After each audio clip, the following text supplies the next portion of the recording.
What up, though? It's your boy Willie Charles in the building. Welcome to tonight's show. Everybody want to say what up? What up, Del? What's going on, good people? Que paso? All right, we got a full house tonight. It's been a minute since we had that going, so especially right at the beginning of the show. So welcome.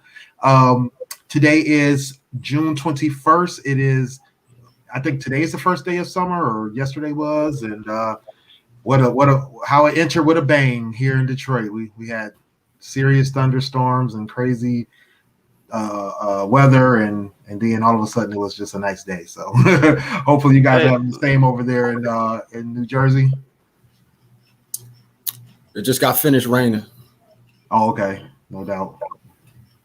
You have to unmute yourself, Sonny. Yeah, you're muted, Sonny. You have to unmute yourself, Sonny. That nobody heard about. But no, I said it's still lightly raining where I'm at, but not raining as hard. It's supposed to rain tomorrow too. Oh, okay. Yeah. It's it's supposed to be raining all weekend. So, hopefully it'll lighten up. I'm supposed to be taking the kids to the zoo, and there's not a lot of cover at the zoo. So hopefully there won't be much of that going on. The polar bears. Huh? The polar bear exhibit. Oh, right, exactly. Yeah, the indoor exhibits would definitely be where we're at. Tonight's topic, we're going to get right into it as much as we can and discuss education and the educational system here in our good old country, and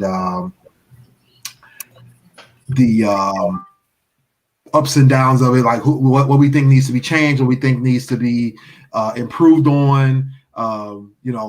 Most of us have either had kids that are in some type of educational system or are getting ready to go into one. And so I think we've all had some type of experience in that part, but also, being that we are products of our respective public schools, we definitely know how the educational system works firsthand, growing up. So we're going to get into that.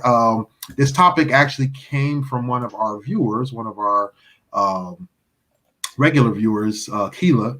I was discussing some different topic ideas with her, and she came up with this topic, and we were kind of going over some of her ideas and things like that. So I was like, what? I think this will be a great conversation for our team here. And so we're going to talk about, is our educational system irrelevant?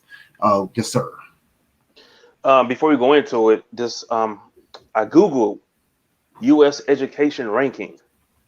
And what it says is, ironically, despite the United States having the second best education system globally, it consistently scores lower than many other countries in benchmarks such as math and science.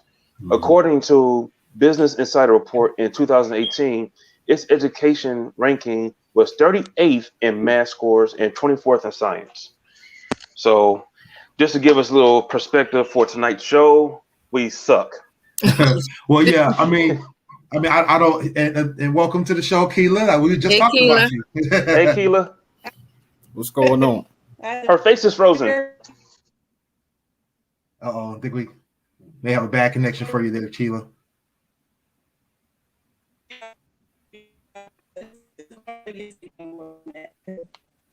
Oh, yeah. Well, we'll come back to you, Keela. Maybe you can refresh or try to get into a better spot in the house with the Wi-Fi. But yeah, now I don't know what their standard for the second best was, Dame, but did it mention how it considered the United States having the second best education? Was it because of cost or how much they're spending on education? They didn't give me those facts. This is off rip. I just pulled it up for Google. Mm-hmm. I'll have to get back to me on that one as I read more and get some of your comments. Right.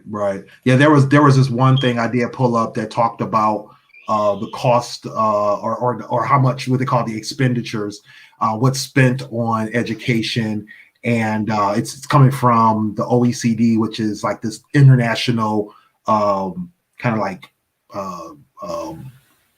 not government, what they call it, it's a system where they grade and they rate education systems across the world. 34 different countries participate in the OECD, and the United States, like you said, it was. I think the information that you were quoting in terms of the math scores and the Science. math and science and reading are based on OECD's testing, which is called PISA, P-I-S-A, and they, like you said, they rated us fairly in the middle, but still it's kind of disheartening to see that we're in the middle when we have, we spend so much money on education overall. If I can bring up that slide. This is worldpopulationreview.com. That's the site, the source where I got that information from. Excuse me. Mm-hmm. But yeah, so I think the biggest thing was, understand, like you said, understanding where we stand in. Oh, hey, Keely, I think we got you back now. Hi. Hey, Keela. So yeah, knowing where we stand around the world in terms of, being in the middle of 35, 40 different countries, but knowing that we spend so much money on education. I think we are up at around over 6% of our GDP, our gross domestic product, is spent on education alone, which puts us at like the top 5 countries in the world. But we don't rank anywhere near those other 4 or 5 countries in terms of how well they do educationally. So, that's definitely something to think about there. But going back to the idea of, what are we teaching and what's making our kids behind in education? I think that was one of the biggest concerns Keela brought up. Keela, you want to go into what you were talking about in terms of things that you felt like we were failing at in terms of what we're teaching kids in schools? Well, one of my most important things was some of the things that we learned in government and history. I feel like some of the things that I learned in school in government and history maybe could have been taught in college. Maybe some more basic skills like, growing a garden, sewing, fixing things, carpentry. Like, they took a lot of that out of the schools. And I feel like I would rather my children learn more about that than some of the history lessons that they are teaching in the schools. Like, especially like things with slavery and things with ancestry. Like, how is we teaching that in the schools? I feel like that should be taught at home with the families. It's just some things in school that I learned, like, say for instance with government. I remember getting this real bad grade on a test, but they tell you all the different branches of government, all the steps you need to do to become president. And then here it is, fast forward in life, we have Trump who just came off TV and all he needed was money.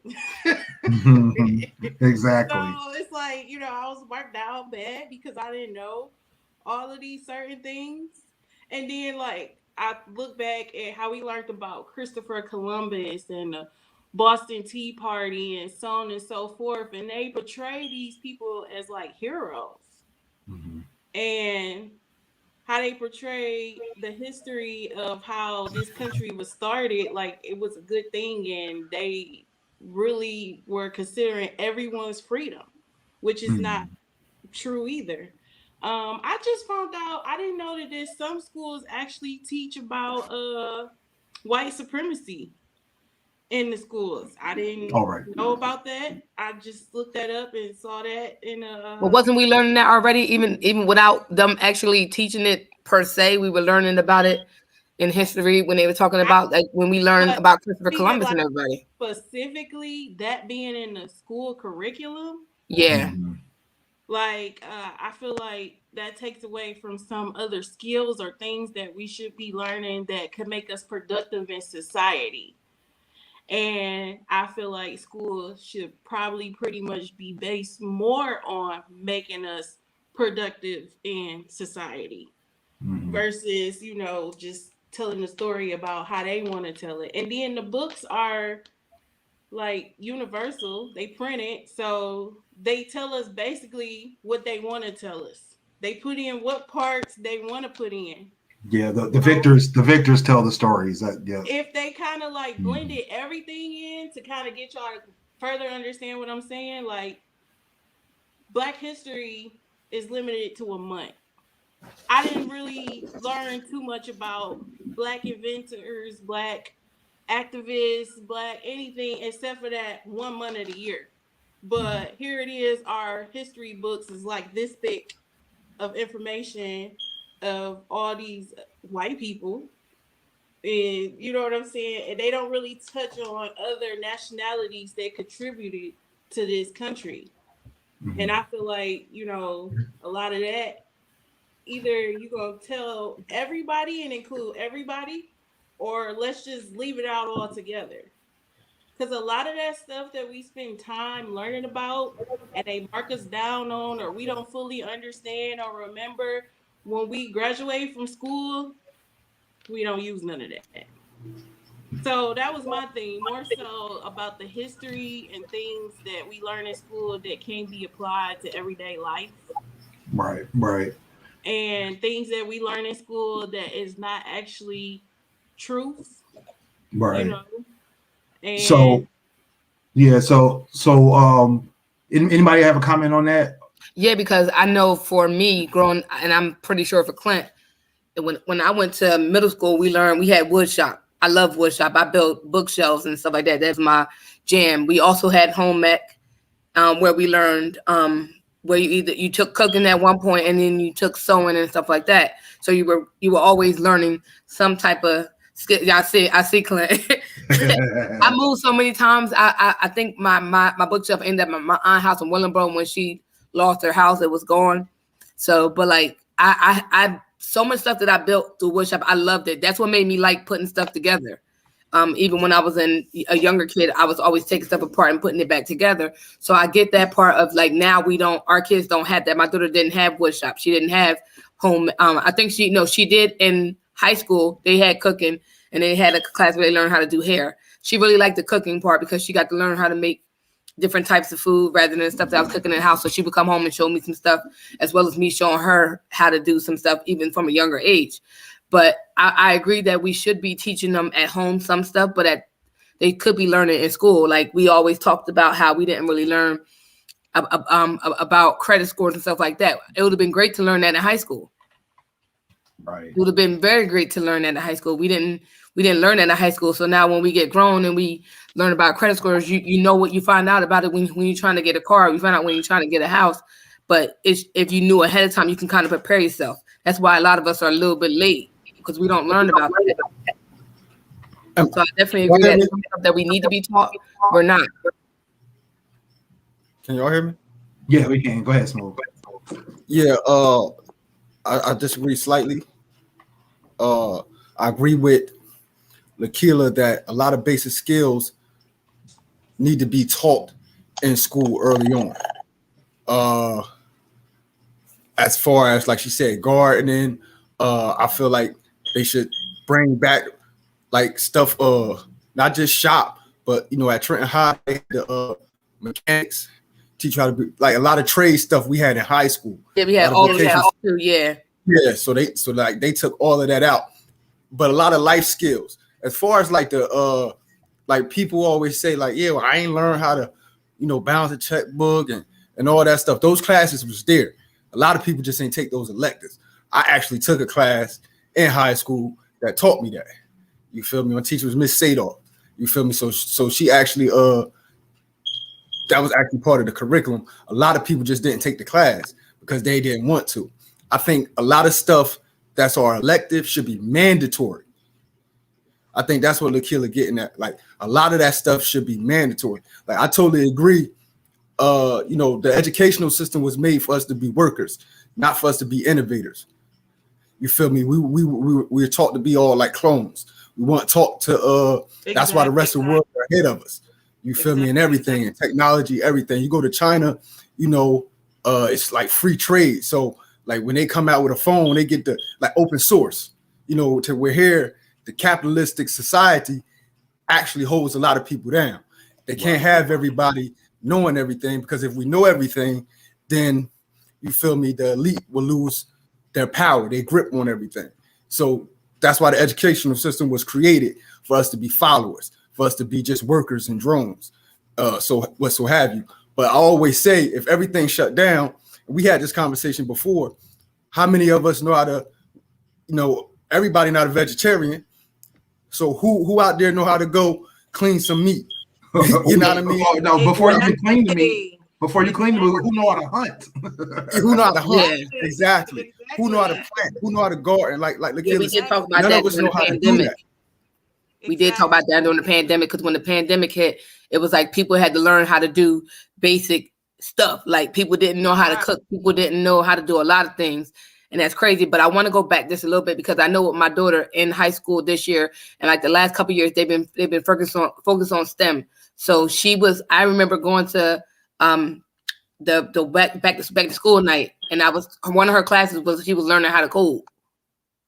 So like Clint said, there are some schools still offer certain different skills outside of the norm that most schools, like, because when back in the day we didn't have that, but like to see that there some stuff that they do have is actually good for the kids to learn something outside of what they were doing. I think Trenton High split the script when we got the small learning communities, because it was geared towards whatever your child wanted to do. So if your child wanted to be in the hotel business, they were in hotels, restaurants, and such and such. So they learned the basic classes, but they also had these types of things. Whereas you with medical, you had regular classes on top of medical classes, and then you were able to do like an internship at one of the local hospitals. So if they promote programs like that, but not every school system has those types of programs, and that's the problem. So that was my thing though, is like, into to both your point and to Smooth's point earlier, like some of the things that people say that they don't get opportunities to do, or some of these kind of special programs, there were programs like that, but only in certain schools. Like in Detroit, I went to Ann Arbor Trail. Well, there too, but I went to Cass Tech in high school, which was, by the name, it was a vocational school that taught you different skills. Then before that, I went to Ann Arbor Trail, which was a middle school structured for advanced students, not gifted, but just advanced students. And, so a lot of that stuff was geared towards getting us ahead so that we were either high school ready or college ready while we were in middle school. A lot of the programs that, add those type of features, like learning how to balance checkbooks, learning how to do certain special vocational skills, they were only at certain schools. So like not even a whole system. We're talking, 10 out of the 150 schools were offering those kind of programs, and then not even all schools had the same programs. Cass might have had 10 or 20 different programs, where Mumford had 5 or 6, and then King had maybe 10 or 11, Renaissance. It was no consistency, and then to Keela's point earlier about what we're teaching, what we're being taught, we see that change as well across different school systems within the same state, as well as across different states across this country, where we're not all learning from the same books, we're not all learning from the same information, the same curriculums, because like you were saying earlier, Keela, about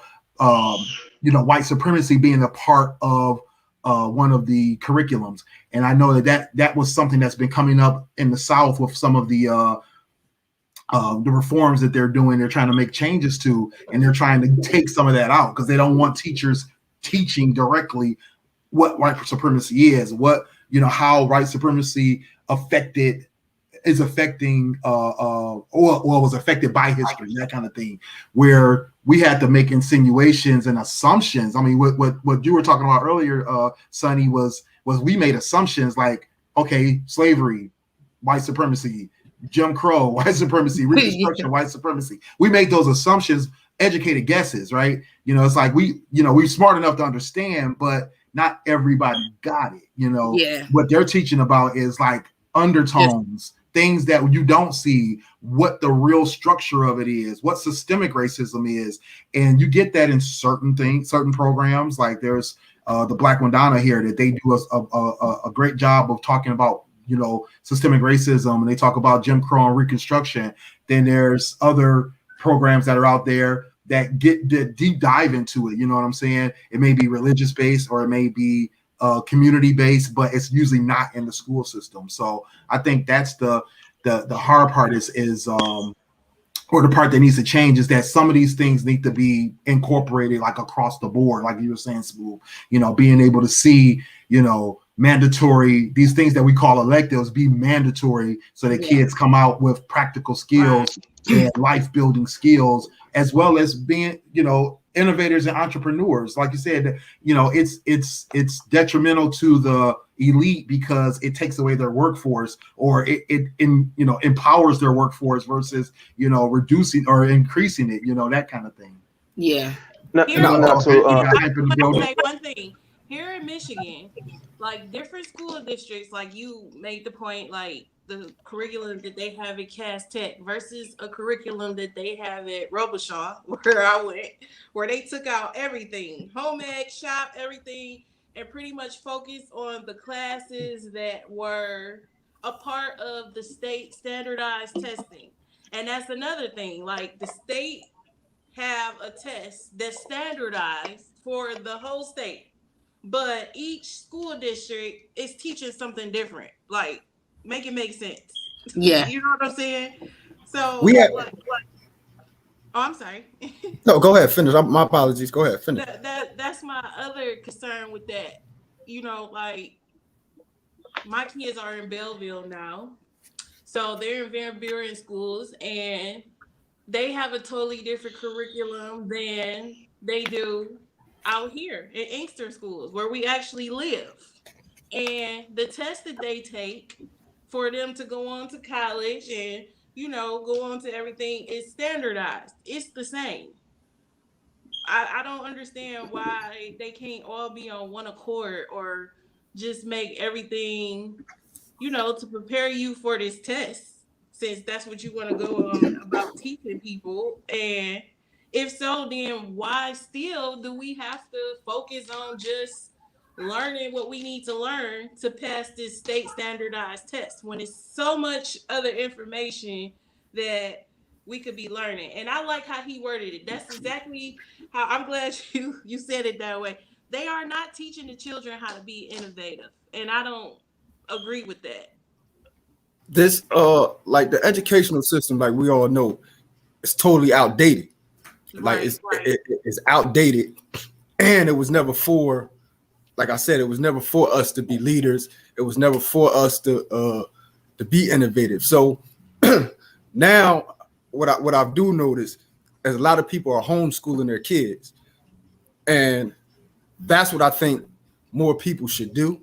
Like, even if you do send them to school, I think the more educated you are, or the more you learn, like we was talking earlier, like they don't teach our history.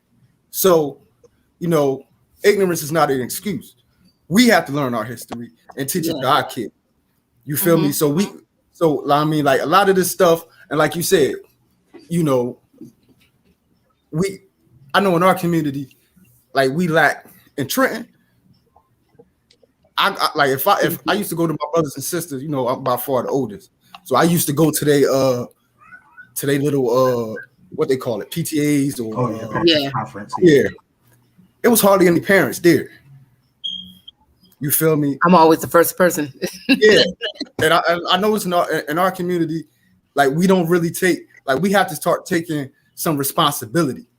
You feel me? So if we want better, we got to do better. You feel me? Like I know here, our education in my city, Trenton, like Sonny will tell you, the shit is trash. You know what I mean? The shit is trash. It don't really prepare you for anything. And then they got the I mean, like the move along, get along. Like they'll pass people who not really ready to pass just to cook social promotion. Yeah, exactly. And it's funny because I that when you said about homeschooling, and it's because my son being autistic and him being educationally he's fine, socially he lacks. But I was more concerned with him being homeschooled and him regressing.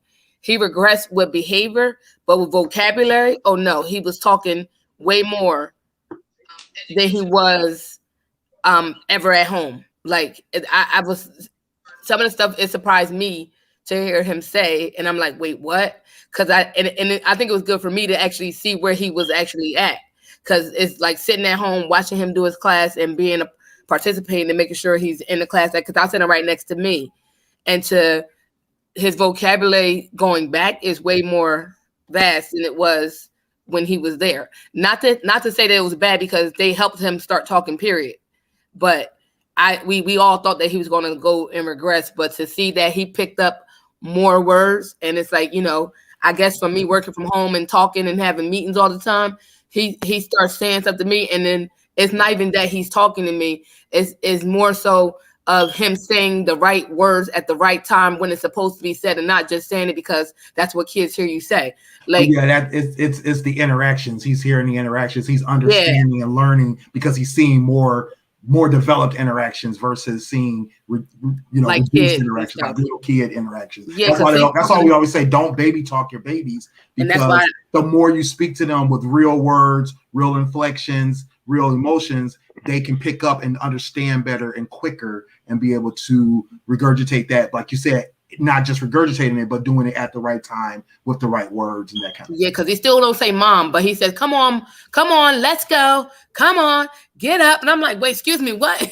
but for him, he doesn't say that. So now he's saying it, and he's like, with enthusiasm, like, telling me to come on, get up, let's go, come on. And I'm like, what? Hurry up. And I'm like, I'm waiting for him to say mom. He still ain't say mom. But, he's getting there. But like that, so you get to, so like for me seeing that, I know that if parents took the time, and teachers always say to me, we're glad that you actually participate in class. And I know that when I'm in class, if it's another kid on, their parent is nowhere to be seen. And my son's only in second grade, so. Yeah, I mean, I think education at home is definitely extremely important, because let's be honest, they can't teach everything in school.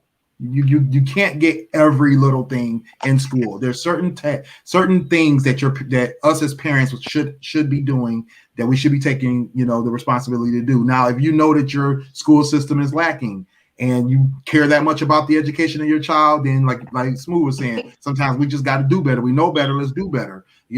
But you also have to be involved in the school system in terms of trying to make sure that your school system, like the school board, and that the choices that they're making are beneficial to not only your child, but to the children in your community. And I think that's another place where people in our community lack, is that they don't see the big picture of, let me get involved in the school system's choices and decision making. Who are we really picking to make these decisions for our children's education? What choices are being made? What reform is being done? How do we get involved with making changes to the curriculum in the school or in the school system? They've been doing a lot of surveys this last year. They've been doing surveys, sending out surveys for different things. Yeah, and I'm sorry. Oh, I think Hank was trying to say something. Go ahead. Okay, I'm sorry.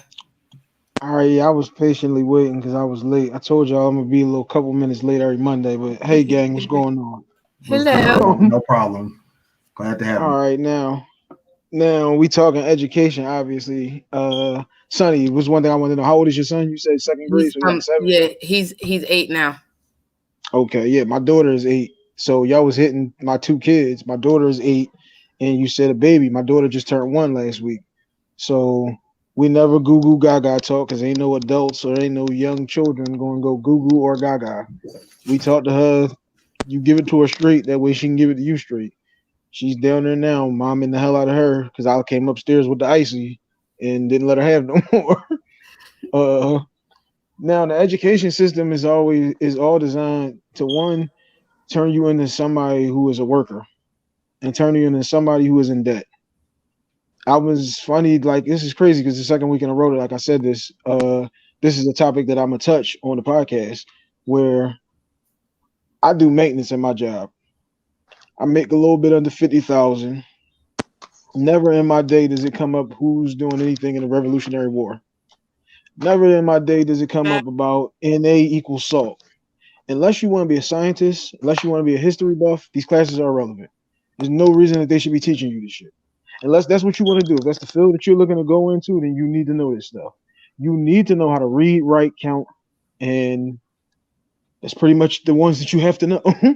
What they need to have is checkbook managing classes and how to Yeah. manage money classes and like How to how to invest.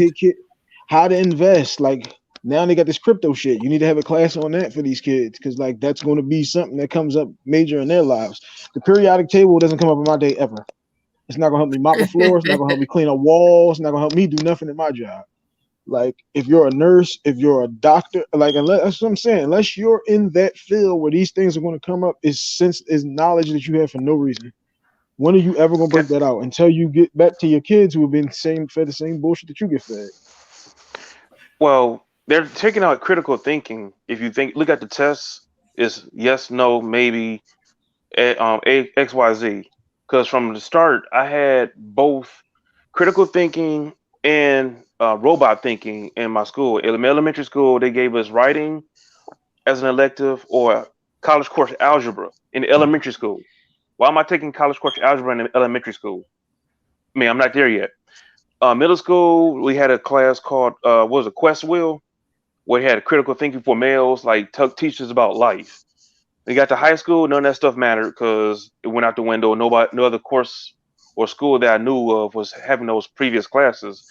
Now, to Hype's point, until you get to a certain point in your education system, learning development, uh, you should not be learning the periodic table unless you're going to become a scientist. Unless you're trying to go into that field, you should not be learning some of those things that they're teaching you.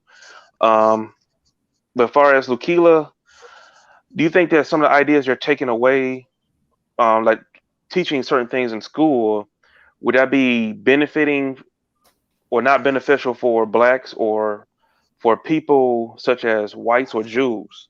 Like, because you see what they're trying to do now. They're trying to take away, That's they're my trying to whitewash slavery into a point where we were servants, or no, we were workers and My not daughter told me she slaves. didn't know who Harriet During the Tubman Great was. Migration. Yes, we're immigrants. Yeah, I'm sorry. that's Migrated. that's my thing with that. My son is 15. He's gonna be a junior this year. My daughter is 13. She's gonna be a freshman this year.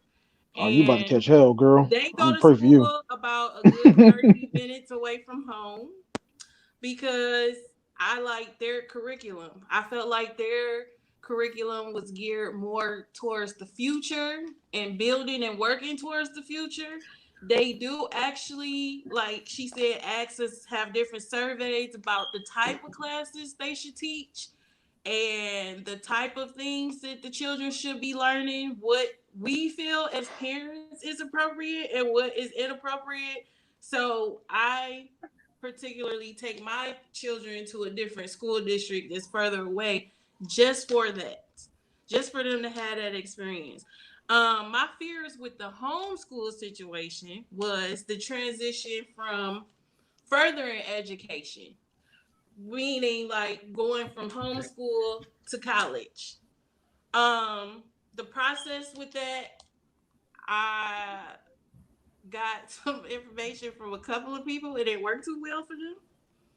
I guess they kind of discredit the parents.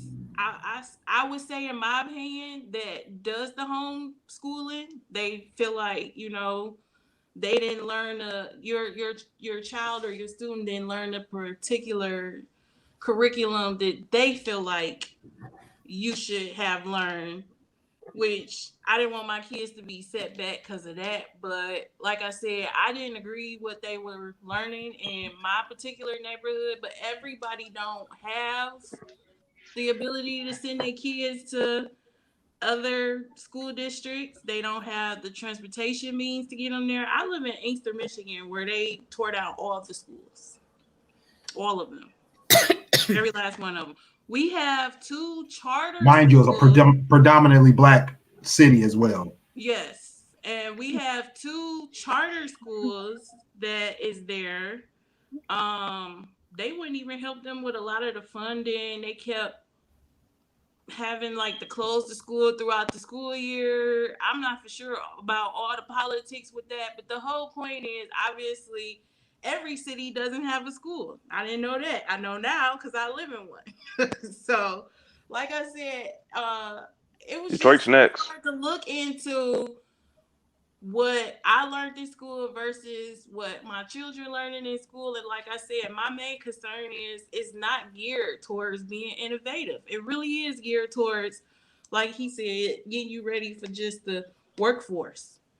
And it's She don't know telling how to you say hype. when you That's go to one of those school, triggers that she doesn't know how to say hype.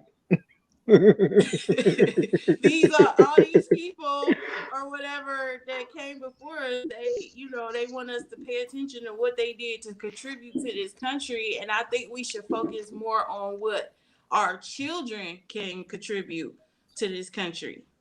Right. A lot of that history, like he said, we need to kind of let that go in the schools and focus more on making everything standardized across the board, so that kids in Georgia is just as advanced as kids in Michigan, and the same thing in New York or California. It's Exactly. really messed So up that everything is not universal across the board, and it's not geared, for right. kids to But be. sir, oh, I'm sorry. Go ahead. Oh, that's No. Hype, were you about to say something? Yeah, I got 3 joints from what she was just saying. One, like somebody brought this up. I don't remember exactly who it was. My daughter is going to 3rd grade now. She told me she didn't know who Harriet Tubman was because apparently they don't teach Black history anymore in school. They give you the basics, which how is Harriet Tubman not in the basics? She know who Barack Obama is. She know who Martin Luther King is, and that's pretty much the basics. Um, Now, like you was just saying about the school situation, every school my wife went to, her elementary, her middle school, and her high school, all closed. I think we might have touched on this, or I don't know if this was just a one-on-one me and Willie was having.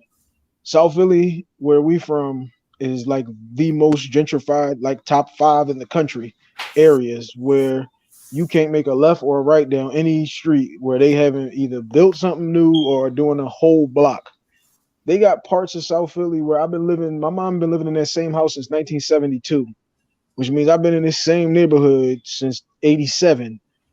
It's not even it's spots they building stuff in that we didn't even know land was in. Okay, like where the fuck did y'all get space to build 12 houses over there? And all of these joints that's going up is starting at like 300. So they go from 300 to like 500,000, and it's like niggas is on crack outside the door. How is somebody paying 500,000 for this joint? Right. But that's because they Exactly. redoing the whole neighborhood, like the school, my elementary school, same one me and my wife both went to. They said they're not tearing it down. They never tore down the structure. They tore the whole inside out and turned it into. We don't even know how many condos it is now. The middle school. Well, no, we're not tearing the school down. They gutting the whole inside of that one too. Like so, they do this everywhere. And But then they go ahead. no, I was gonna say, I got friends in Pittsburgh. She told me about her schooling when we were dating. How they would teach certain people certain things and give them a heads up. Like they will teach the black men certain things. They wouldn't, and they would teach the Caucasian men like shop and extracurricular activities to get them ahead in life, but they would leave the people of color kind of behind. That's a trade No, school. See what they do with that is they put the yeah, black people in the lottery, and the white kids get straight acceptance. Yeah. yeah, yeah, yeah. So it was like when she was telling me about that growing, about her upbringing of how she had the same opportunities. They can go to the same school, but are you getting the same information at the same time? You might be in the same class, but I need you to stay after class for a second, maybe to get some extra education or extra pointers. And it's like that everywhere. Because Lukila, I think, are you near Penn Street? Yes. Yeah, I used to live over there. Me and my wife. We know the That's where school. They my tore that school school is. down. They tore that school down. Which school? Because they tore them all down. On Henry Ruff. I'm sorry, On Penn and who? Henry Ruff. Oh, I don't know that side.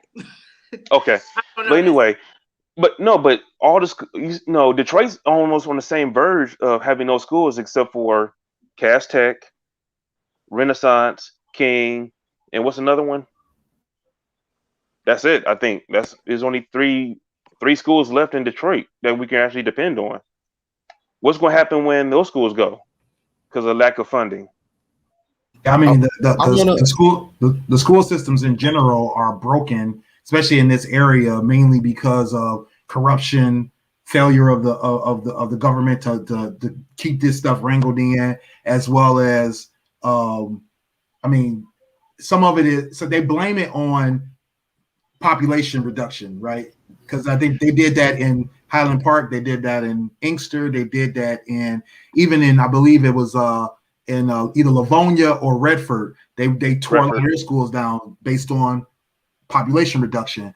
But the thing is that if the schools money or funds weren't being siphoned out for other purposes, that wouldn't have been an issue. There's plenty For the of money in the suburbs. school systems that was earmarked for the school systems that never made it into them to take care of, ensuring that those schools stay maintained and or funded for the teachers and the programs that they needed. Can I just want to run back to something we the killer brought up earlier about history and how that should be taught in college. A lot of that stuff should be saved for college. I actually believe it should be taught in a different way and taught more in depth.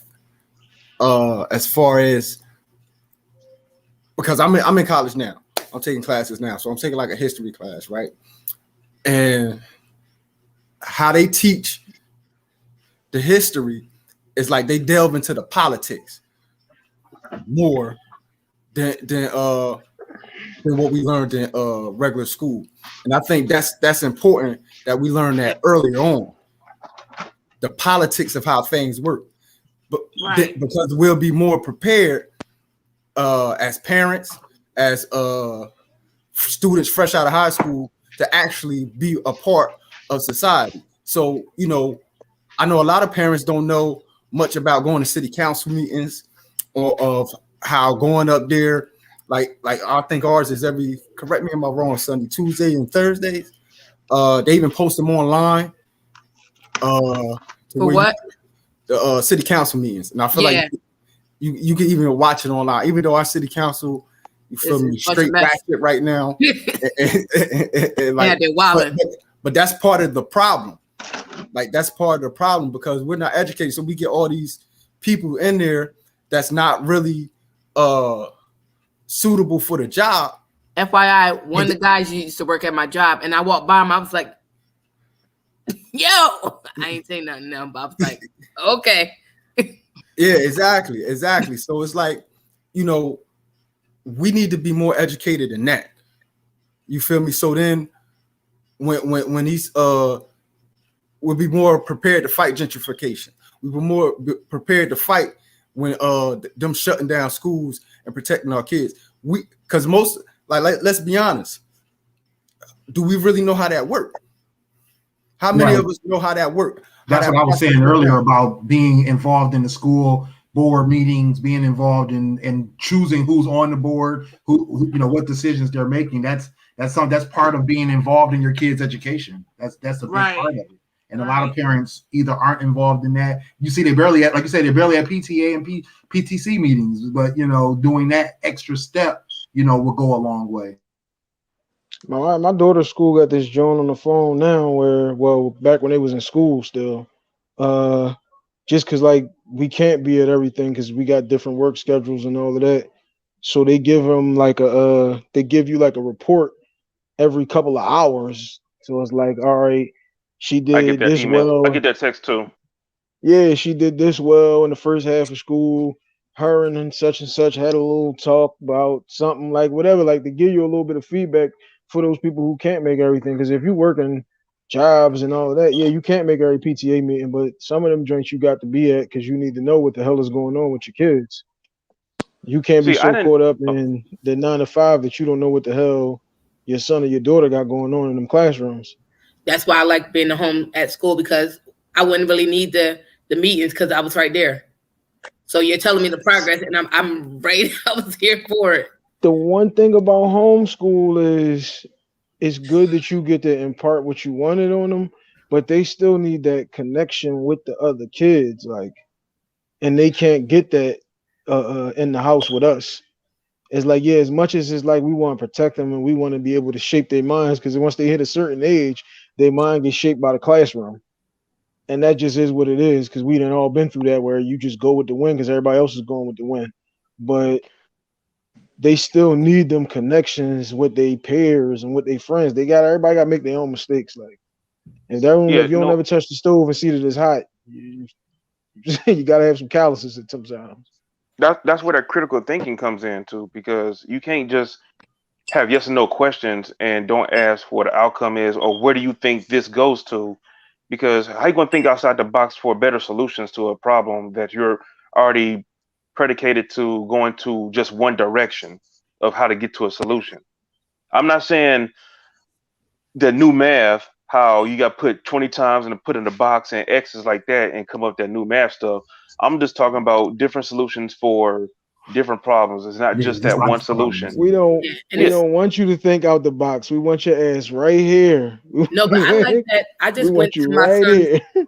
I just went to my son. My son had his not annual, because it's like every couple of years they do an IEP because of his autism. They do an IEP. I guess it's like an evaluation to see where he is now versus where he was. And the one, I like the way they did the test, because that was the first time I was actually present for the test. Usually they take them out away and do it on their own, and they bring them back to you. But for this one, I actually was able to sit in the thing and watch them do it. So the one test is yes or no, like, or A or B or something like that. It's like a 15-minute A or B situation. They this or that type of vibe. The next one was all critical thinking. Like, they will put like these blocks in front of him, and it will be this one shape, but it was multiple blocks. And he had to figure out, like, the blocks could be shaped any way as long as it formed the thing. Like, it, but the way the test was, it wasn't like you had to put it a certain way. It was however you interpret it, how it should be, is what it was. So they would like put a couple blocks in, like big blocks, little blocks, and he would have to sit there and, it was like a puzzle almost. But it could be put together two different ways. So however he put it together, it would kind of get his way of thinking. Or if they like that, just to break down how the test was, it was like to get how he thought about it. And I loved how they did it. Because that was the one that he actually wanted to do. Like, the first test, he was like, I ain't doing that. Like, I don't care. No. That one, he was all in. And see, that's the thing I was thinking about was, I think conversation like this also should be had across multiple, because we're all from different cities and different school systems and things like that. Because, stuff like that, I wouldn't even wouldn't have even thought of having something like that for, kids in my kids in elementary school, or understanding that, there are certain programs that are available in certain schools versus others, you know what I mean? So I think a lot of times being able to educate other parents on what's available or what should be available in their school systems will help them as well, because we're not all going to get the opportunity that Keela has to be able to have a survey that says we have these things that you can do, because I know that definitely wasn't part of my kids' choices when they went to their charter school, nor when we switched them over to homeschooling. We got what we got. You know what I'm saying? Yeah. And if you don't know what to ask for, how do you know to ask sometimes too? You know what I mean? Yeah, and I think I also believe they should be teaching, because you got the question up there, what should be taught in school. And certain, like I have a friend, his daughter had moved down south. They teach them, she what, in the 4th grade? She already learning Mandarin. So I feel like up here, they took a lot of the foreign languages out. When I was not necessarily true. They took a lot of them out, because I was in French 3 honors when I was supposed to go to French 4. Well, yeah, no. They completely took it out. It was no longer allowed. So it's I say this because my daughter should, in her school, they don't offer no foreign languages. Yeah. No foreign languages at all. And I feel like every kid from elementary should be learning a foreign language. But even with, and that's surprising, because even with my son, him being autistic, still learning the English language, they offered him they teach they teach Chinese and Spanish and through Rosetta Stone, and you got to pick which language your kid wanted to learn. So say if you had a Spanish speaking kid, they could either learn English or they could learn Chinese. Mandarin. And like for my son, he could pick Chinese or thing. And I asked the teacher, I said, well, I said, because you know, my son is still learning how to speak English. He really needs to be like, for me, like, even though he half the stuff that he watches on YouTube is in Spanish and he'll be having a whole conversation in Spanish, it was I need him to learn our language first. Yeah, we had Chinese. We had Chinese and Spanish when I was in high school, and they had English for Spanish. And they had English for the Chinese kids to learn. ESOC, I think they used to call it, something like that. I'm not for sure what other languages they teach in my children's school district, but I do know Spanish is mandatory. I know when you used to cut Spanish, they had to bring in lunch. Too. Yeah. I was my daughter Spanish should be mandatory. fluent in sign language. She did. And that's why I think sign language would be dope for kids to learn, because that's it's also learning Spanish. It's a skill set that you can have. It's funny y'all mentioned that. My daughter been learning sign language on YouTube since last week. Well, She my keep coming son learned downstairs it doing all this because shit he to was me. I'm like, nonverbal. girl, I don't know what you. Yeah, my daughter keep doing it to me. I'm like, all right. She's like, you know how to say? I'm like, she be like, I'm like, Kyle, I don't know what none of that is, girl. Yeah, you got to show me the video. Sight words, like he knows sight words, because when he wasn't verbal, he learned like sight words, like more, gimme, you know, like to get my attention. He learned certain words to be able to communicate with me, but like he didn't learn the whole thing, but he learned certain. We both learned certain gestures. So if he gets frustrated, he at least know. Like if he gets mad at me and he don't want to talk, he know this is more. So like, you know, one of my friends, his daughter had an ear problem, and he had to learn like on the fly, like trying to teach her and trying to communicate with her. Yeah. So like, yeah, I know it can be done. It's a little difficult, but you know, like anything. Yeah, that's one thing. Ironically, that's one thing they do teach at my daughter's school. Is sign language. Sign language. Yeah, so you know, she know how to say a couple words. She know all the alphabets. You feel me? She be trying to teach me. I don't know what the hell I'm doing, but that's what I'm saying. I'm a fish out of water. But I be trying to tell her, listen, watch where you do that at, because they may think you on a gang signs. And I gotta go out here and I gotta shoot somebody because you out there trying to sign language and they don't know what's the hell going on, you know. Lord, what was the lady that they had on the news conference though that wasn't really doing a sign language? Oh, yeah, the fake one. Like, the fake one. That's terrible. No, but you know what's funny? I laugh because half the stuff my son watches is either in Spanish or Chinese. And when he be in here he said something. My coworker was here. She was like, "What did he just say?" I said, "It was in Spanish. I know that much." Because she was like, "Did you know what he just said?" And I'm like, "No." And she was like, "Oh, he really said like the full sentence." But he watches like the little shows, the little nursery rhymes and all that in Spanish. Like, you go ahead, baby. Do what you have to do. That's how they learn. It's immersion. Yeah. So they say it's easier. That's why I said they should teach it younger, because it's easier for them, and that's where the brain absorbs. They're sponges. They're sponges. It normalizes it for them. So I have no doubt that once he gets old enough, he's gonna be talking to Chinese to me and Spanish, because as much as every time I turn on YouTube, it's never in English. It's barely in English when I'm like, what? Like sometimes anything that you expose them to as kids is normalized, whether that be abusive relationships, toxic relationships, or good relationships. Yeah. You think, oh no, he's just 6 or she's just 8, and they don't. And listen, they're gonna be 28, and they're gonna be 28, and you're gonna be like, he said the same exact shit that I used to say. Well, that's why I really feel like schools should be geared more towards life, helping the student become innovative, having life skills, knowing how to do things on their own without. And now in the times that we are in now, more about learning how to work with technology and so on and so forth. I think maybe if we spend a little bit more time on preparing students for the future, and like he said, that's the most important thing, being innovative, Then focusing on the history and what happened in the past and things that's not actually geared to where you want to go or what you want to be in life. Maybe they That should is.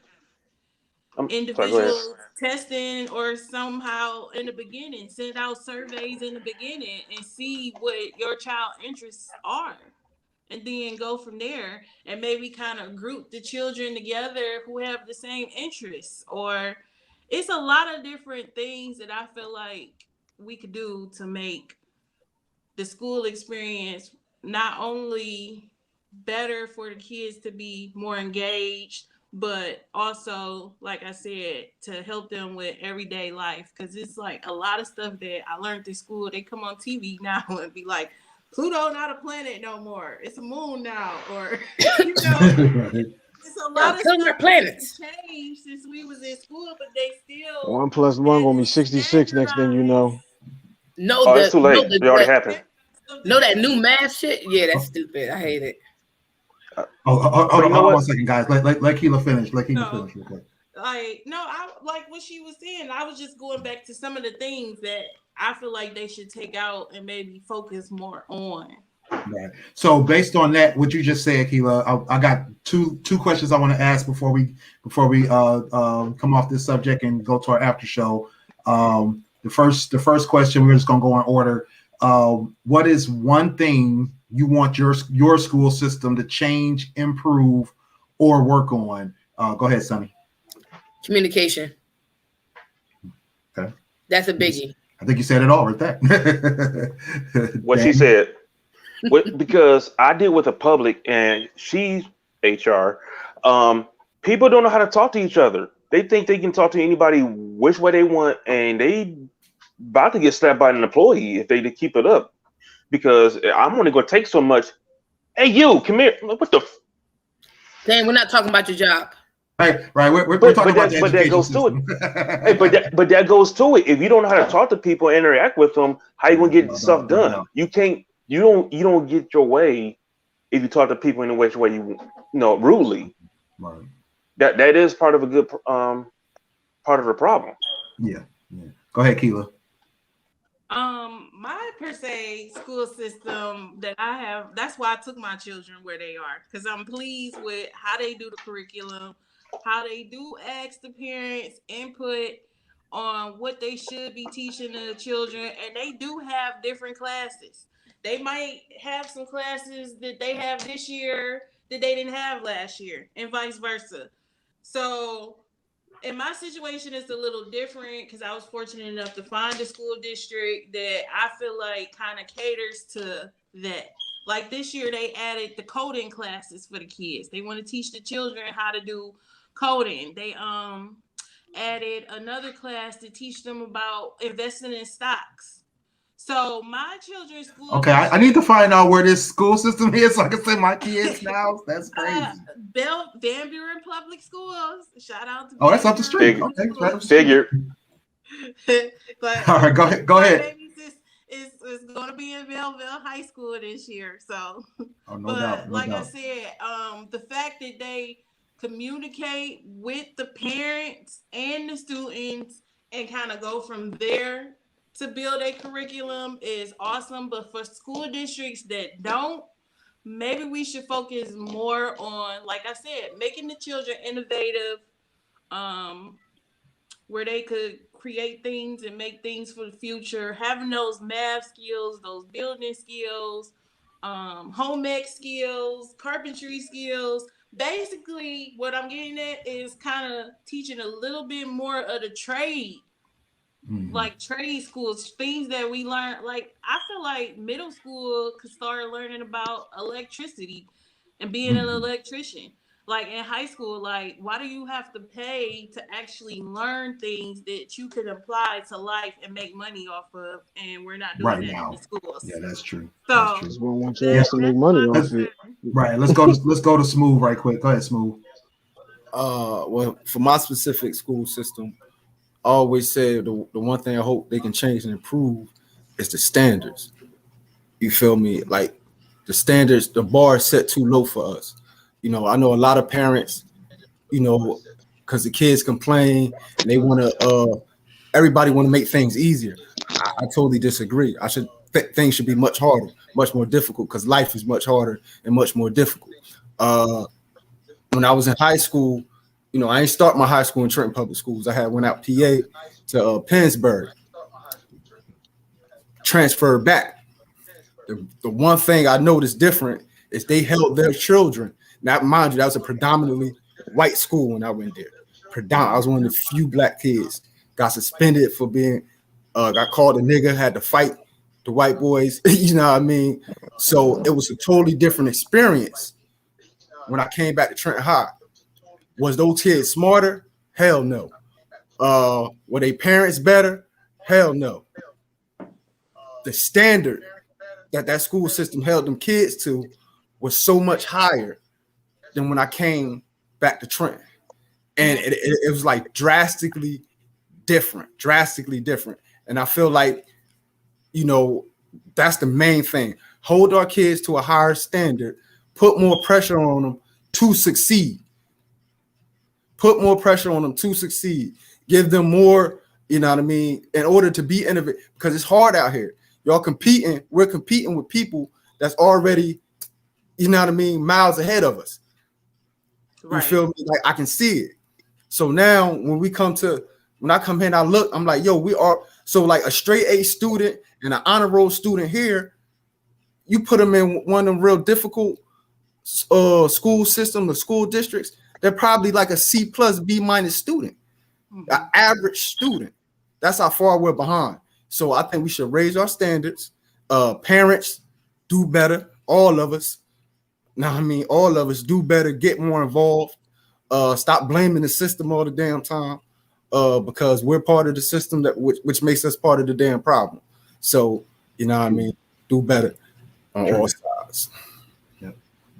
And then for me, my kids, they're in between school systems. They went from charter school here in Romulus to homeschooling through it's called Lakeshore Connections Academy. It's based out of Troy, Michigan, which is you know, more of a little bit higher caliber school system. And then the what they call it, the curriculum that they have, it's definitely critical thinking based.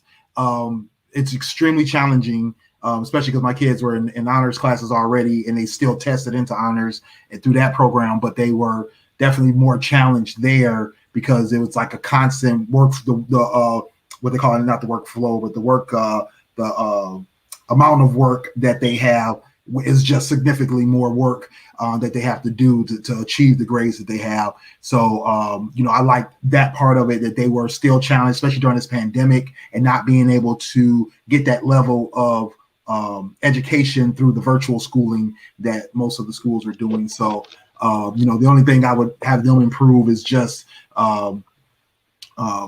more of the preparation for certain students. Like my daughter, she seemed to do really well with it, but my son, it took him a long time to kind of get used to that, to what they were doing and how they were doing things. You know, just more of the preparation.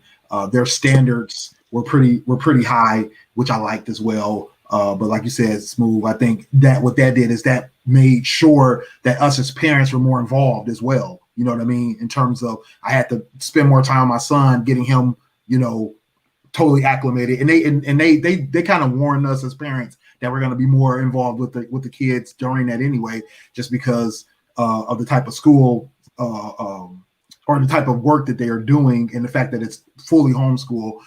But you know, in terms of participation, you know, as a parent, you have to be active in your kids' homeschooling. Go ahead, Hank. My bad. I was trying to read the chat joint, hit the wrong button. I would say understanding where the kid is at. So somebody brought this up, saying like, if these kids is all interested in carpentry, then you put them in the carpentry position where you teach them that talent.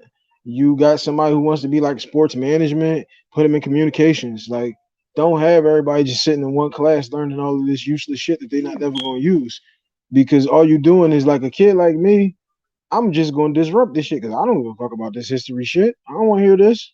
I know I'm never going into nothing to use history, so I know ain't no reason for me to sit here going through this shit. So you need to understand where the kid is at and what it is that interests them, what's going to make them want to learn. Because everybody wants to learn if you're interested in the subject. So you got to find the subjects that they're interested in and put them in these positions. Us having this conversation just made me think about something. I'm gonna use these two people, but I don't want all the like the pressure to just be on them because you know more people doing it than just them. You got the Jalen Rose Leadership Academy out there in Detroit and LeBron's Promise School. What's the curriculum I want to know for their schools? Because the whole conversation that we're having right here is these curriculums that we're getting for our children are not from us, they're from them, who are basically just teaching them and lining them up to be workers and to be people that are put in a position where they defeated before they even get started, because you come out of college with so much debt that you can't even get your shit situated to try to buy a house or to separate your IRA or even know what the fuck IRA is. So what is the curriculum like? What are they teaching in these schools? Like, what are they setting us up to do? Because like I said, that crypto, like that cryptocurrency, like somebody brought that up that they was teaching finances. Like you need to know that type of stuff because that's what it's going to be 30, 40 years down the line. And if they get it now, like I said, if you normalize it for them now, once it becomes the like, it'll become the norm for them because it was normalized to them. I agree. You get that kind of stuff 2:00 on Tuesdays from the How to Hustle podcast with Hank on the GFT Radio Network. Another plug, right on time.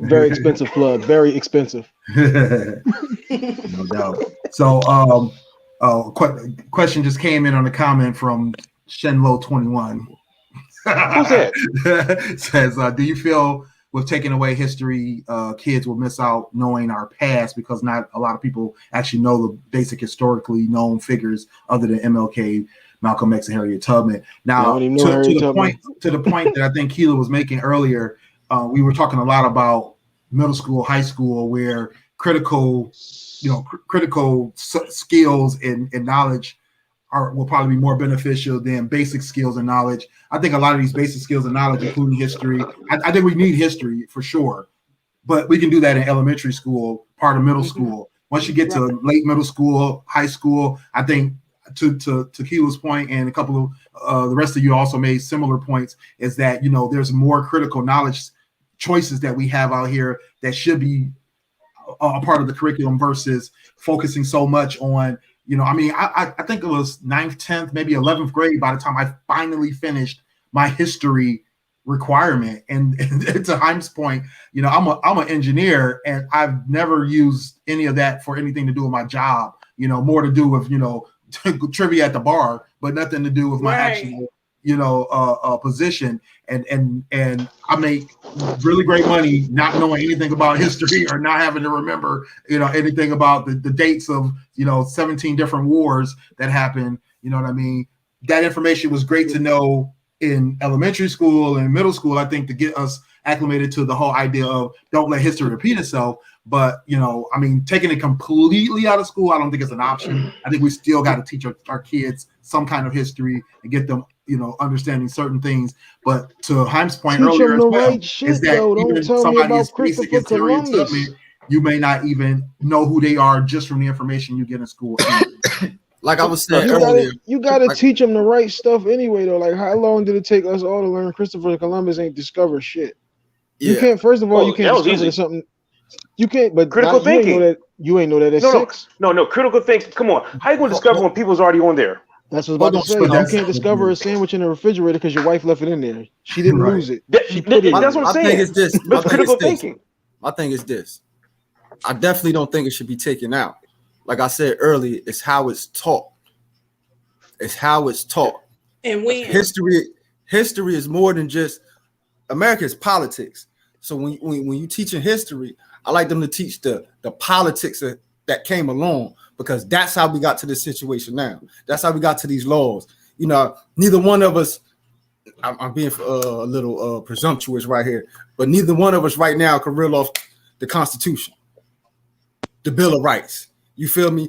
But all of that is important to our day-to-day life. like super important to that our day-to-day life and how this country was created and how we move forward. But none of us, you feel me, the amendments, none of that could run that down. So I think it's how it's taught. Excuse me, I'm sorry, I didn't hear you, babe. I was saying that, like, how we have people in this country that feel like those things don't even apply to us. We still fighting for a lot of those rights and still fighting to be included in a lot of these things. We still have to protest and go on and so forth to remind these people that it applied to all of us. And I have a problem with that. You know what I'm saying? You know why? It never applied to all of us. They never said this shit applied to us. We don't have no knowledge. And this is why it's a reason why they didn't want us to read. You feel me? Yeah. It's a huge reason. So we wouldn't be able to combat their laws and use their laws against them. And this is why I'm glad I watched that. Happens all the way to this day. You know the saying, you want to hide something from a nigga? Put it in the book. Yeah, because but it's crazy because this is why, like, I like history. I'm sorry, guys. I love it. Like, I watch the History Channel. It's one of my favorite channels. All types of history. I'm here for all of it. I just watched the I want to say it's the 14th, which Will Smith did on a Netflix special and broke down and broke down each amendment and how it changed everything, going down to from slavery up into the LGBT community and how each thing, like, and that's why I said, like, when you don't, and like, I knew a little something of it, but I didn't know it to that magnitude. So now I can have a conversation of the different changes within the amendment throughout the years and the stuff that's been added on that to include everybody, because like even how we talked about, like, okay, so it started off with slavery, then we included the women's rights. It went through so much, many steps, and everybody from the very first words of it and how it transitioned so much of our lives, even up to current. And if you don't know that, like I said, I didn't know that. I've heard some of the stuff, but I didn't know to that magnitude. And the way they break it down, they bring it up to current. And it's like, for me, history is major. For me, I make sure that, like, I like watching timepieces. I like watching different things because it gives me, it may not be 100% factual, but it gives me an idea to make me want to go look more. The same way the first time I ever heard about Jim Jones, I wanted to learn about him. First time I heard about the Holocaust, I wanted to learn. I read more about that. And like, so even with slavery, like the different Black history people and Black history, not just the Malcolm X's and Rosa Parks or the Martin Luther King, so many more people that I've learned about on my own as an adult, because I like that type of stuff. So I wanted to learn, and therefore I could teach my kids. So like, for me, history is that's what I just said though. You gotta be, history's fine if it's something you're interested in. Yeah. If they sitting here telling you about some shit that happened in England that you didn't care nothing about because it didn't pertain to you, like all them things that you're touching on are things that pertain to you. No, but see, but even some stuff that don't pertain to me, even the stuff that has nothing to do with me, I still want, like, I just learned about the Ottoman Empire. That got shit to do with me. Nothing to do with me. Absolutely none. But just learning about that fascinated me. When you learned those things on your own and you investigated those things on your own, I think it probably might have given you a different perspective on things than absolutely when they teach it in the schools. Yeah, because even the Turkish show I've been watching, that made me learn more about the Muslim faith than, like, I heard about, Malcolm X and stuff like that, but like that made me learn a lot more and about the principles and just learning like the structure of how they were actually back in, like, so far back in the day before I even thought of how their structure of their faith was.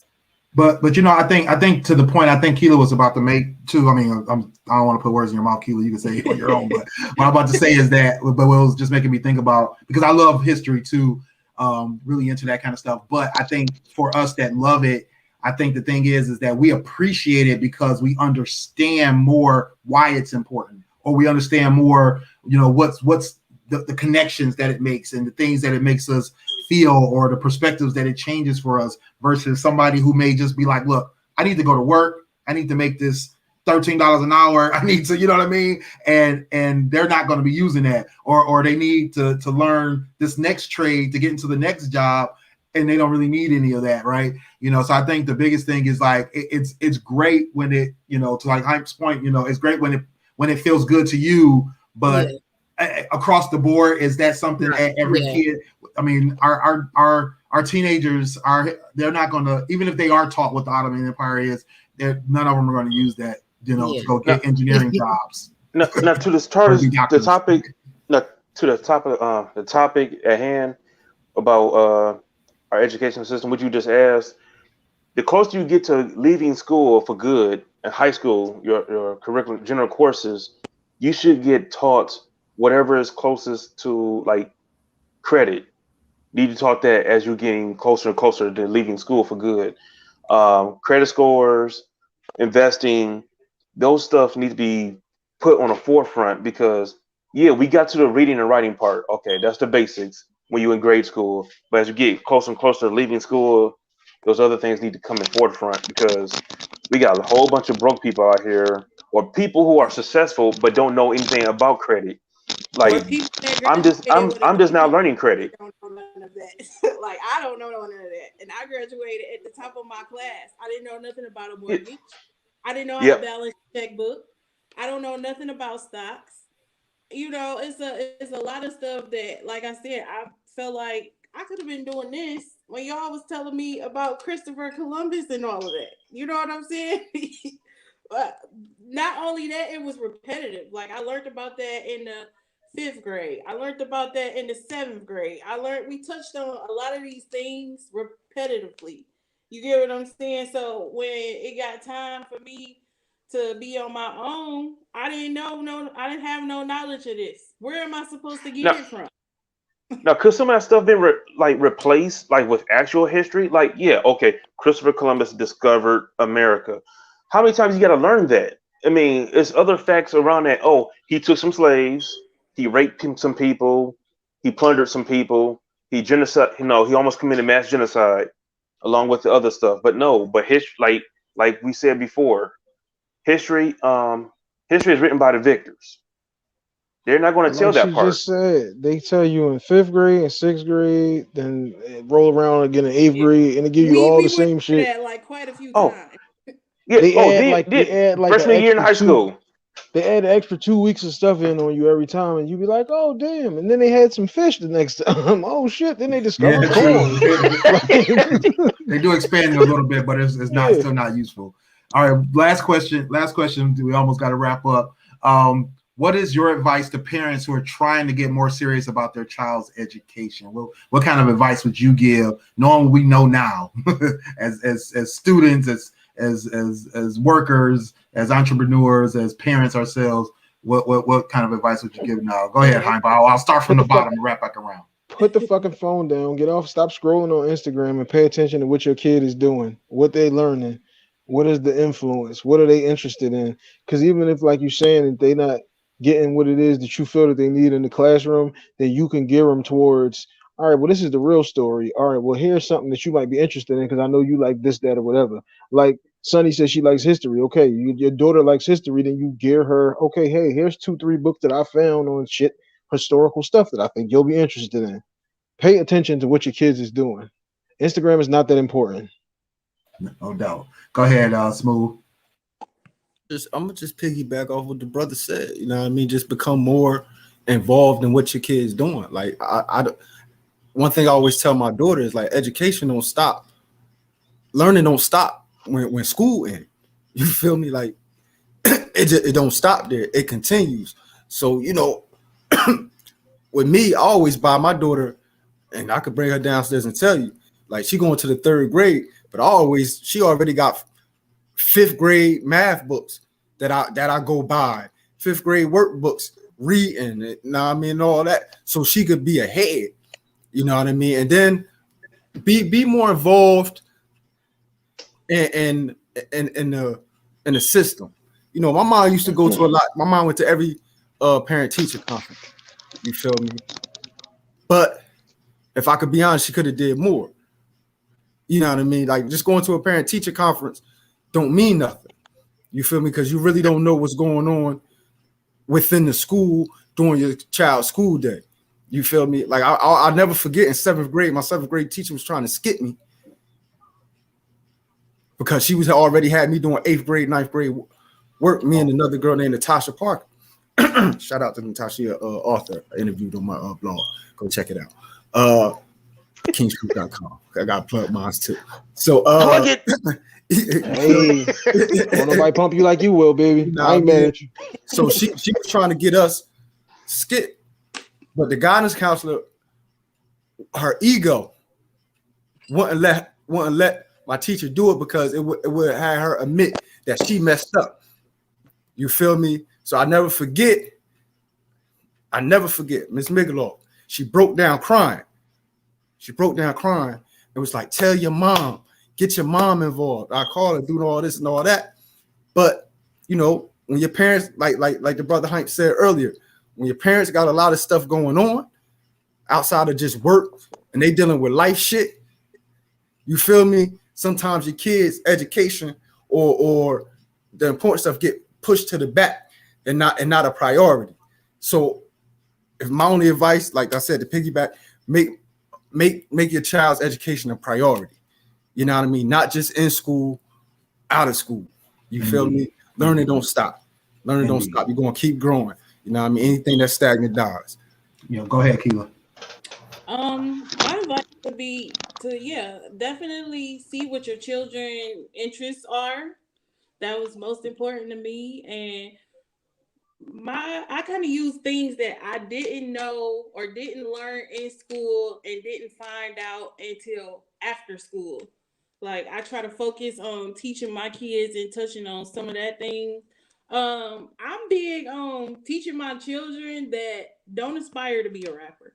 Don't aspire to be a football player or basketball player or having in your head that you just gonna be this famous entertainer and just strike it rich. Because a lot of kids had this in their head. They not even interested in learning no type of trade, no type of skill. They got it in their head. They just gonna be famous and be rich. I think you should be realistic with your kids when it comes to those expectations and really show them what people have to go through and how hard it is to make it to that, and find what it is that you like to do, what you feel comfortable doing, and make money off that. Make a living off that for yourself.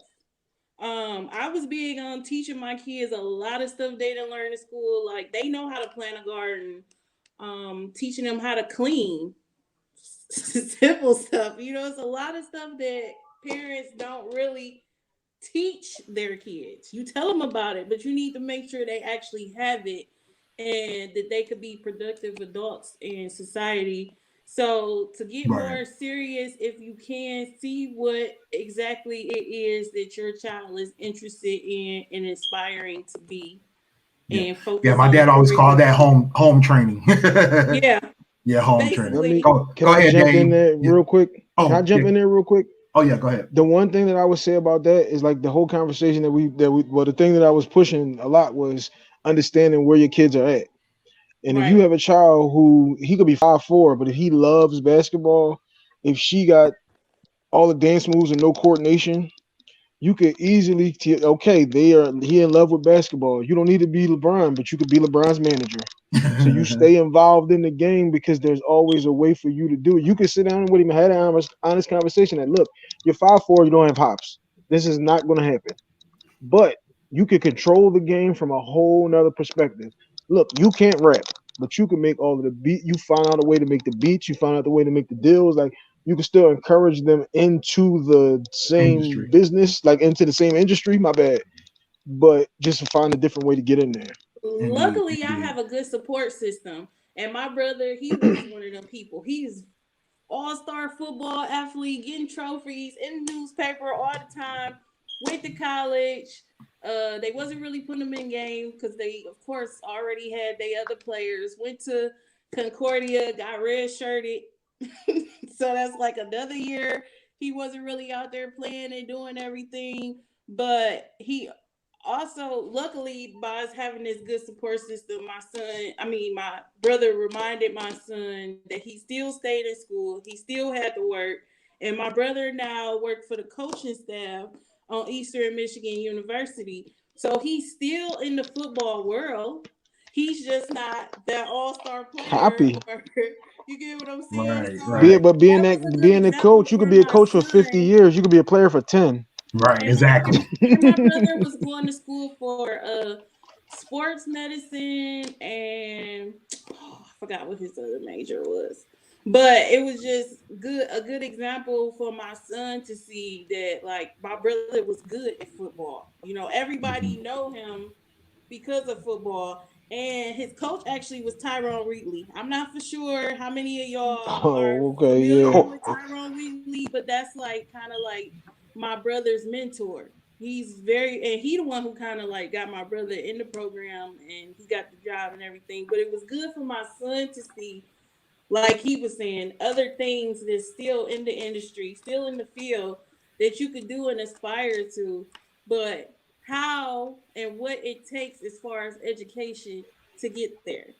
Right, right. Yeah. Let's go to Dane. Dane, what was your comment? Be patient with your kids. Learn, like everybody else said on the panel. Learn what they like. Help them grow. Mentor, because there's other avenues of maybe the same field they in. Like you said, playing basketball or football. You might like Hype said. You know, Talk that shit. they might be 5'3", but they might not be able to play the sport. They might not be gifted as Muggsy Bogues was. Or Tyrone Wheatley. Like, I didn't have any direction. I knew I wanted to do something, but I didn't know what it was. And then I got on this show. Then I met Clint. Then we came up with Fans Perspective weeknights every other Thursday. Expensive Go ahead, plug. talk that shit. Expensive plug. I found something I like. I like talk about sports. I like.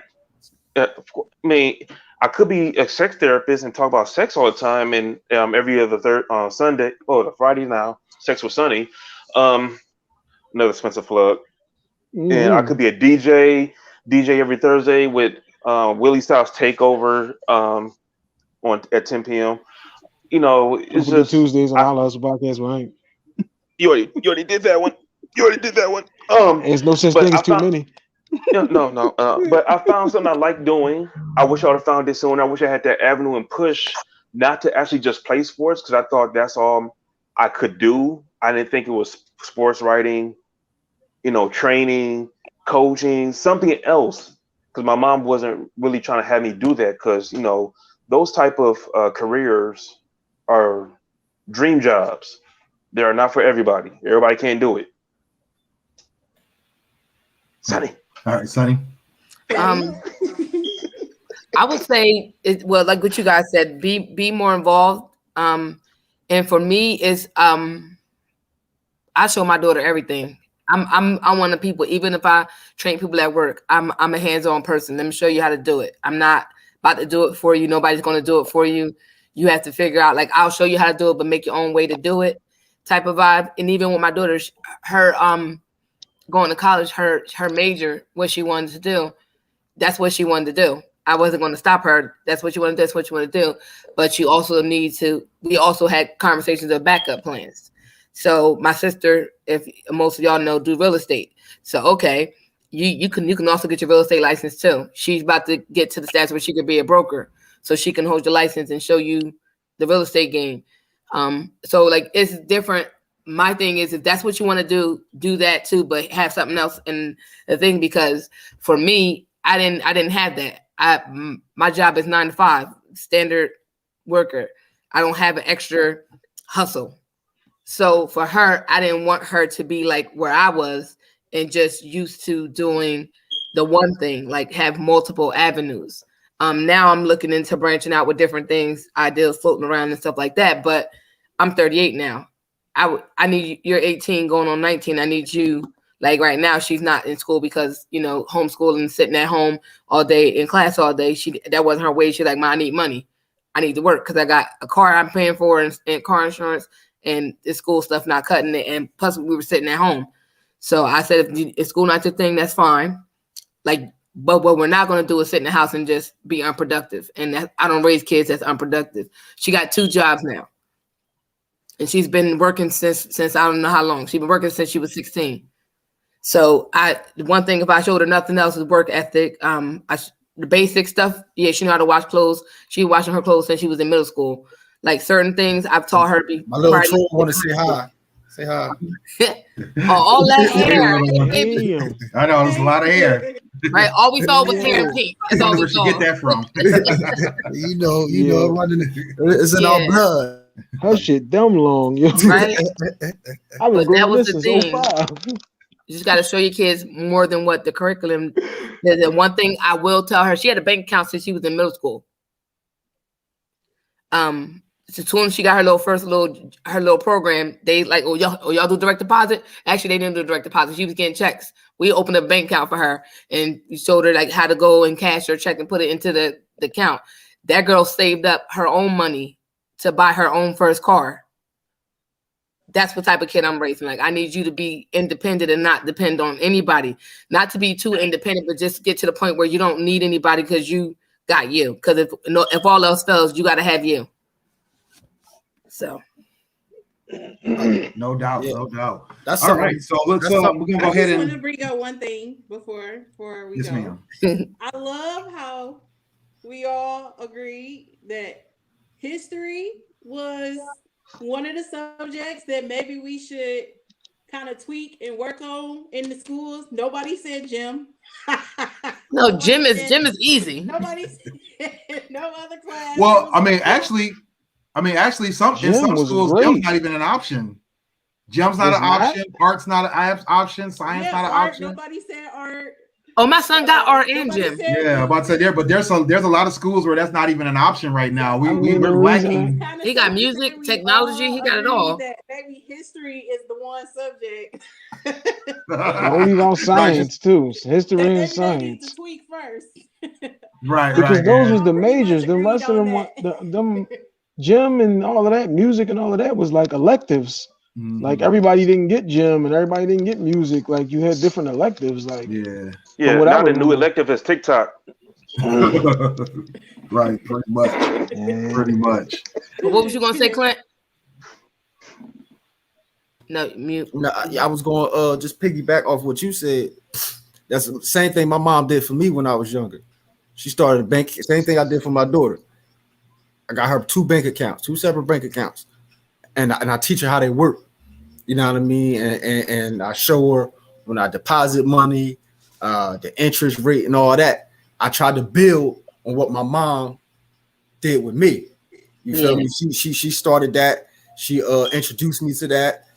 She always taught me how to save my money, and you know, financial literacy is something that we So that we forgot to bring up, and that we should have started. That should be taught from elementary.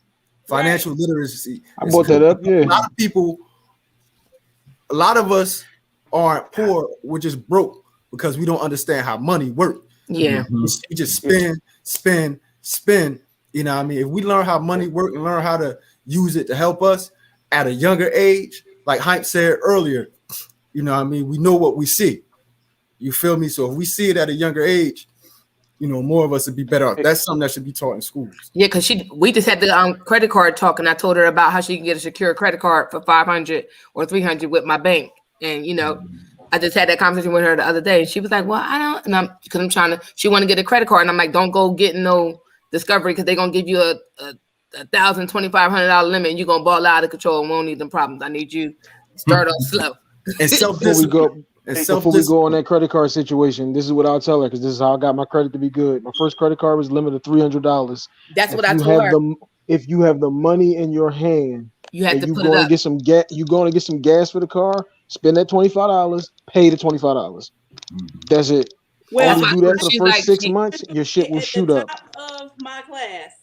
Well, that's what I told her. I am a homeowner. Mm. I own my own house, right? And I'm in the process. Go ahead, girl. About equity, I know nothing about. Because somebody asked me that. They like, "Oh, you could refinance your mortgage." I don't have a mortgage. I've only known to save up for things and pay for them. So I don't know about credit. I know nothing about credit. And graduated at the top of She my cashed class. out the whole situation, is what she's telling us. Well, she doing? Are you just paying taxes? Yeah, She cashed out the That's just- That's what's situation. up. That's how we She do it I in wish church told me. sometimes. we We was trying know to do that something. for my grandma's house because she owned her She house. came in like Cash Kobe, is like still I take go the whole through. thing. Cash is That's- still king. Cash is still king. That's Yeah, true. Can you that's help me all pay I my know. mortgage That's now all I so I know. can I so I can was- cash out? Credit cards. I don't Saying, know man, how Sprint is people on my do ass. that because, you know, and then people would say that like, oh, your credit score 730 is so good. I still kind of don't really have a knowledge of what that means. You get Oh, what that's I'm good saying? because mine's 732. So yours is So, good. like, You want to y'all cosign for me? My No, car? hell no, I don't do that type of shit. No, listen. I Whatever. ain't even One thing co-sign I'm for gonna my teach you one daughter. thing about credit: don't co-sign for nobody. Like, No, listen, don't. No. listen. I work in HR for real, and I done seen a lot of garnishments over people co-signing. Mhm. Listen, This I the other don't care if you get thing, locked up. too. You got the money now. You gonna get paid next week on the I first. won't fifth. get on a I don't give family plan with my goddamn. wife. Fuck what you talking about. That's Right. co-signing. Yeah.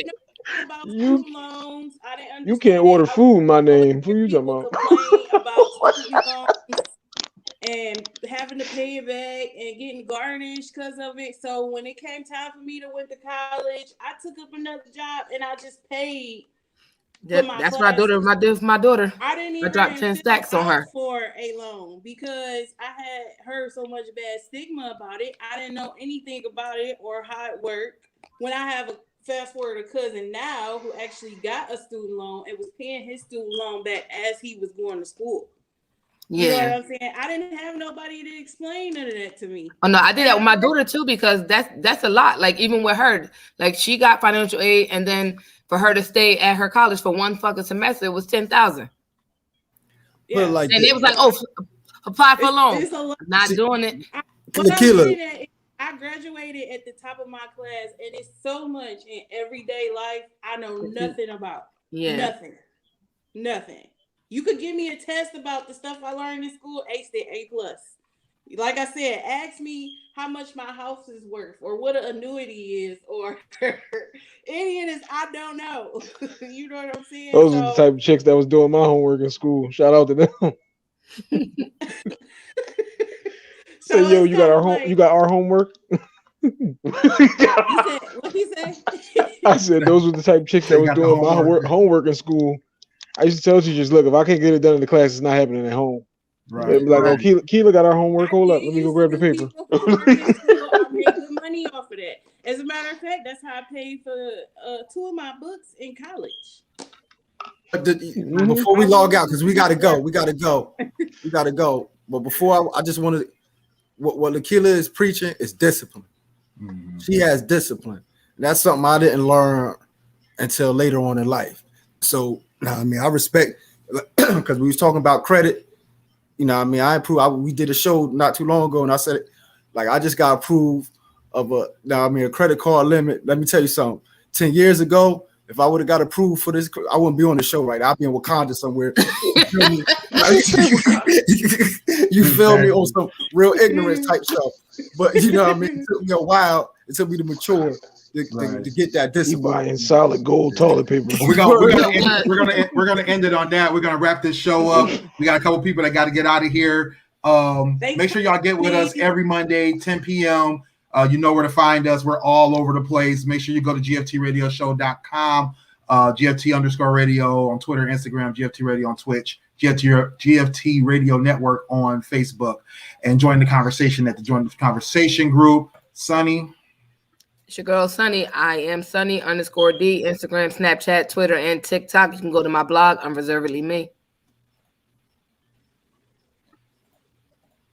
You already know it's your boy Smooth. You catch me on Twitter at eTrentonGrooming. I'm on there all the time. My blog, more importantly, kingstruth.com. You can catch me on Snap. I'll be on there more recently at a King's Truth. I'll let you know. Wakanda forever. Damn, you're a damn fool. It's your boy Dame at Another Level Up on Instagram, Agent D Low on Twitter, Shinlow21 on Twitch, and Agent Shinlow on Xbox and PlayStation Network.